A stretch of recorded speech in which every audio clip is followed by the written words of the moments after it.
Ao final do primeiro ano de Israel no deserto, após a aliança no Sinai, Deus ordenou que construíssem um santuário. Antes da construção do santuário, Deus já havia realizado um ato divino de redenção, libertando-os da escravidão do Egito. O Senhor já havia estabelecido uma aliança de relacionamento com eles no Monte Sinai, de que ele seria o Deus dos israelitas e eles seriam o seu povo. Eles teriam como tarefa adorá-lo, servi-lo e refletir a sua imagem de modo correto para as outras nações da terra. O modo de relacionamento entre Deus e Israel devia ser de acordo com o especificado ou definido na lei da aliança, os 10 mandamentos. Mesmo antes do Sinai, Deus já havia lhes ensinado a respeito do sábado. Por ocasião da concessão do maná, quase um ano antes da aliança no Sinai, como um momento separado para a comunhão, para a adoração ao Senhor. Através dos textos do Antigo Testamento, o sábado transmite 5 mensagens especiais. A primeira é de que Deus é o Criador e somente Ele deve ser adorado. Em segundo lugar, o Messias deveria ser aguardado para dar descanso ao seu povo. O dia de sábado era também para eles um anúncio do descanso no reino de Deus. Em quarto lugar, o sábado mostrava que a salvação vem do Senhor. Demonstrava a sua graça concedida aos seus filhos. Em quinto lugar, o sábado lhes mostrava que Deus é o juiz supremo de toda a terra. Todos deveriam adorá-lo. Os textos do Novo Testamento corroboram perfeitamente essa noção que o Antigo Testamento apresenta sobre o sábado. Na última lição desse trimestre, nesta semana, nós estudamos 4 pontos básicos do santuário que Deus ordenou a Israel que construíssem. Os pontos são as doações para o santuário, a construção do mesmo, as cerimônias do santuário e a sua dedicação. Primeiro ponto, as doações para o santuário, para a sua construção. Ao saírem do Egito, os israelitas haviam sido muito abençoados com muitos presentes doados pelos egípcios. E agora, no momento da construção do santuário, eles apresentaram esses bens como uma oferta de gratidão ao Senhor por todas as maravilhas que Deus havia operado em seu favor. Assim, eles fizeram generosas doações, de coração, com alegria, de tal modo que tiveram que pedir ao povo que parassem de doar. E diz o texto de Êxodo 36:7, porque o material que tinham era suficiente para toda a obra que se devia fazer e ainda sobrava. O santuário era um projeto gigantesco para a época e foi construído de acordo com o modelo apresentado por Deus a Moisés no Monte Sinai. Os israelitas doaram ouro, prata, bronze, pedras preciosas, linho fino, tecidos especiais, madeira de acácia, azeite, especiarias e muitas outras coisas. Mas sobretudo, os israelitas doaram especialmente o seu trabalho.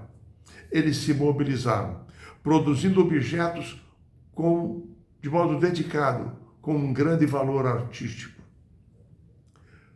A Bíblia diz que o Espírito Santo de Deus capacitou com diferentes habilidades a todos aqueles que se envolveram na construção do santuário. O segundo ponto que estudamos esta semana sobre o santuário é quanto à construção do mesmo. Os israelitas seguiram minuciosamente as instruções dadas por Deus a Moisés lá no monte. Assim foram construídas, a lição relaciona o tabernáculo com suas cortinas, dividido em 2 partes, compartimento santo e o compartimento santíssimo. Foram construídas a arca da aliança, a mesa para os pães da proposição, o candelabro, o altar de incenso, o altar do holocausto, a bacia de bronze, foi preparado o pátio, todo o material usado no tabernáculo foi construído. E Êxodo 39 apresenta as vestes sacerdotais, também confeccionadas pelos artesãos israelitas. Terceiro ponto que destacamos essa semana é as cerimônias relativas ao santuário. Elas ilustravam o plano da redenção, a aliança de Deus para salvar a humanidade. Expressavam as verdades do Evangelho. As diversas cerimônias retratavam como Deus lida com o pecado, como Deus salva os pecadores, qual será o destino dos ímpios e como será a eternidade gloriosa na presença de Deus sem existência do mal.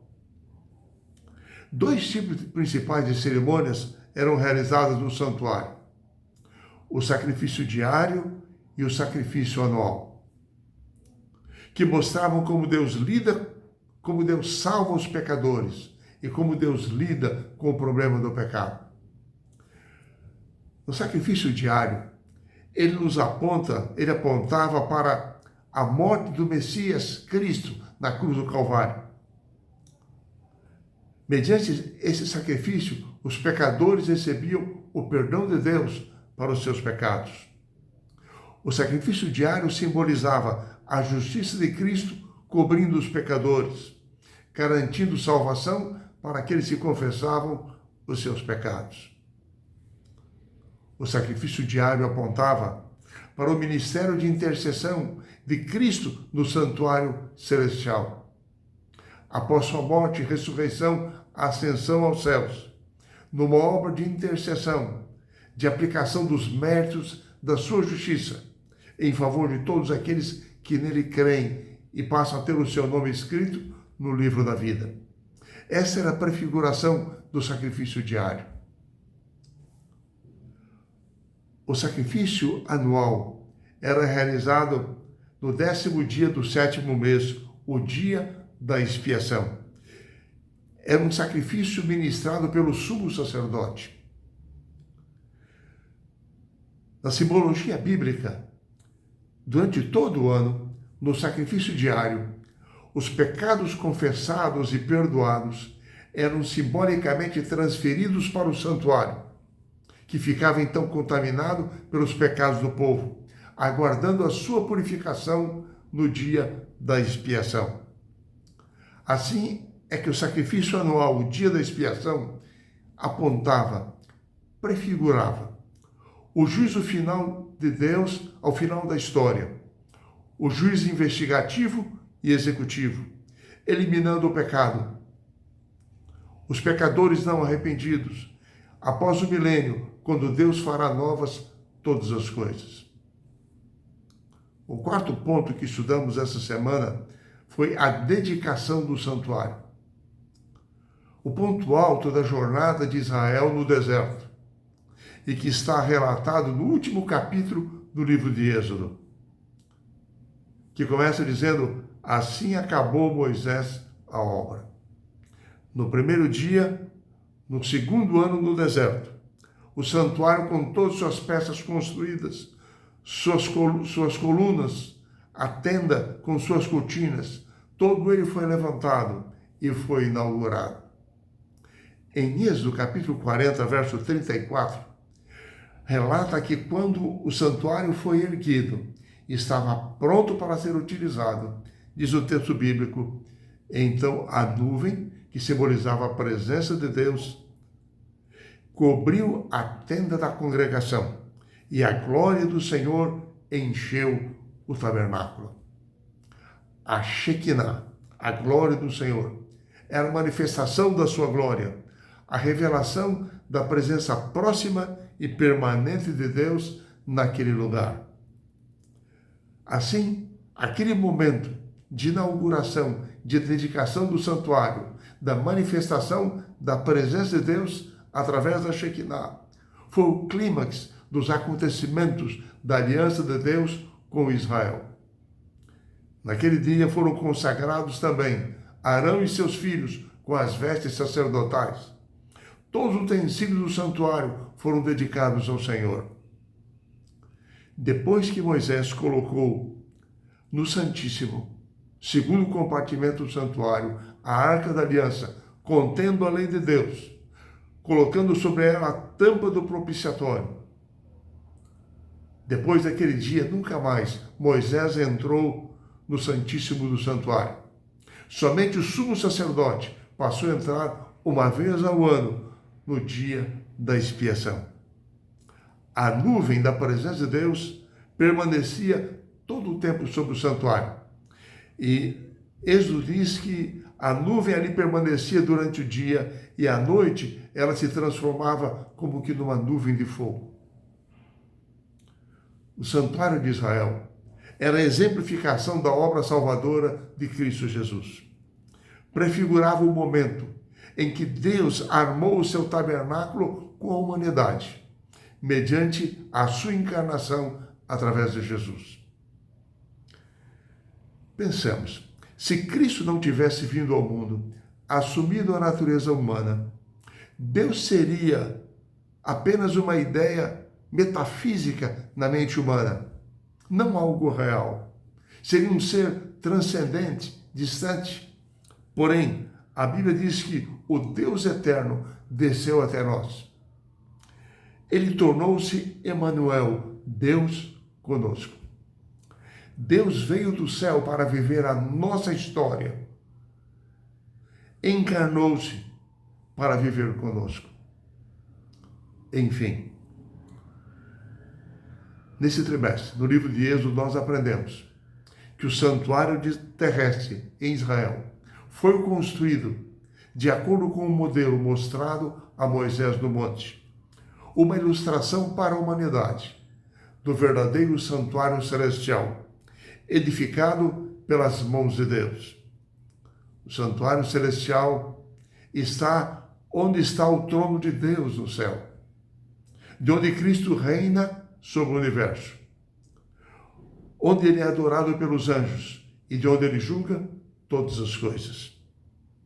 No Apocalipse, quando nós lemos sobre a Nova Jerusalém descendo do céu, ao final do milênio, nós lemos o seguinte em Apocalipse 21, verso 3.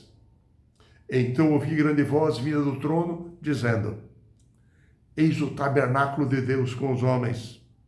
Deus habitará com eles.